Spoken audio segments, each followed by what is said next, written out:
ಇವತ್ತು ಶನಿವಾರ ಸಂಕಷ್ಟ ಪರಿಹರಿಸುವಂತ ಭಕ್ತರು ಆಂಜನೇಯನ ಮೊರೆ ಹೋಗ್ತಾರೆ.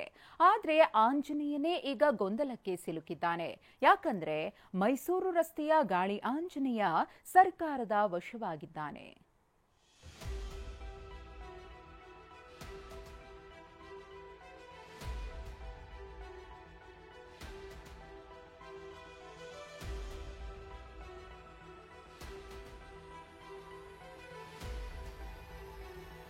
ಹುಂಡಿ ಹಣ ಎಣಿಸುವಾಗಲೇ ಕಳ್ಳಾಟ ನಡೆದಿತ್ತು.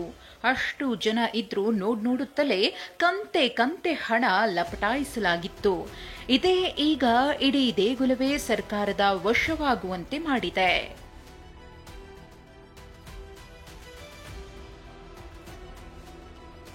ಗಾಳಿ ಆಂಜನೇಯ ದೇವಸ್ಥಾನ ಮುಜರಾಯಿ ವಶಕ್ಕೆ. ದೇಗುಲದಲ್ಲಿ ಆಡಳಿತ ಆರಂಭಿಸಿದ ಮುಜರಾಯಿ ಅಧಿಕಾರಿಗಳು.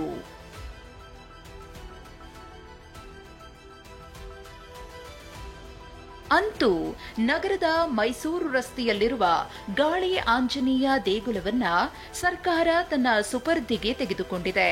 ಮುಜರಾಯಿ ಇಲಾಖೆ ಅಧಿಕಾರಿಗಳು ಇಂದು ಅಧಿಕೃತವಾಗಿ ದೇಗುಲದ ಆಡಳಿತವನ್ನ ವಹಿಸಿಕೊಂಡ್ರು. ಆಡಳಿತ ಮಂಡಳಿ ಅನೇಕ ಅವ್ಯವಹಾರಗಳಲ್ಲಿ ಭಾಗಿಯಾಗಿದ್ದು, ಕಾಣಿಕೆ ಹಣ ಮತ್ತು ಇತರೆ ಲೆಕ್ಕದಲ್ಲಿ ಅಕ್ರಮವಾಗಿದ್ದಕ್ಕೆ ಸರ್ಕಾರ ತನ್ನ ಸುಪರ್ದಿಗೆ ಪಡೆದಿದೆ ಅಂತ ಹೇಳಿದೆ. ಹಣದ ದುರುಪಯೋಗ ಆಗ್ತಾ ಇತ್ತು ಅಂತ ಹೇಳಿ ಕಂತೆ ಹಣವನ್ನ ನೀವು ಕೂಡ ಎಲ್ಲರೂ ನೋಡಿದ್ದೀರಾ ಅಲ್ವಾ? ಅದರ ಮೇಲೆ ಆಕ್ಷನ್ ತಗೊಂಡಿದ್ದಾರೆ.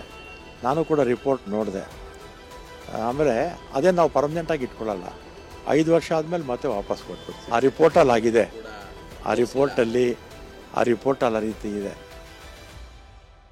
ಸದ್ಯ ದೇಗುಲದ ಕಾರ್ಯನಿರ್ವಾಹಕ ಅಧಿಕಾರಿಯಾಗಿ ನಾರಾಯಣ ಸ್ವಾಮಿಯವರನ್ನ ನೇಮಕ ಮಾಡಲಾಗಿದ್ದು, ದೇವಾಲಯಕ್ಕೆ ಆಗಮಿಸಿ ಅಧಿಕಾರ ವಹಿಸಿಕೊಂಡಿದ್ದಾರೆ.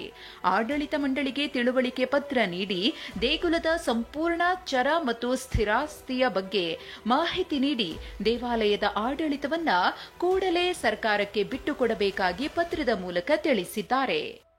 ಈ ದೇವಾಲಯವನ್ನು ಸರ್ಕಾರದ ವಶಕ್ಕೆ ಪಡೆಯಕ್ಕೆ ಸರ್ಕಾರದ ಆದೇಶದನ್ವಯ ನಿನ್ನೆ ನಾವು ಆಡಳಿತಾಧಿಕಾರಿಗಳು ಮತ್ತು ನಮ್ಮ ಇಲಾಖೆ ಅಧಿಕಾರಿಗಳ ಸಮಕ್ಷ ಸಾರ್ವಜನಿಕರು ಇಲ್ಲಿ ಉಪಸ್ಥಿತರಿದ್ದ ಅರ್ಚಕರ ಸಹಾಯದೊಂದಿಗೆ ಮಾಜರ್ ಮಾಡಿ ದೇವಾಲಯವನ್ನು ಸರ್ಕಾರದ ವಶಕ್ಕೆ ಪಡೆದಿದ್ದೀವಿ.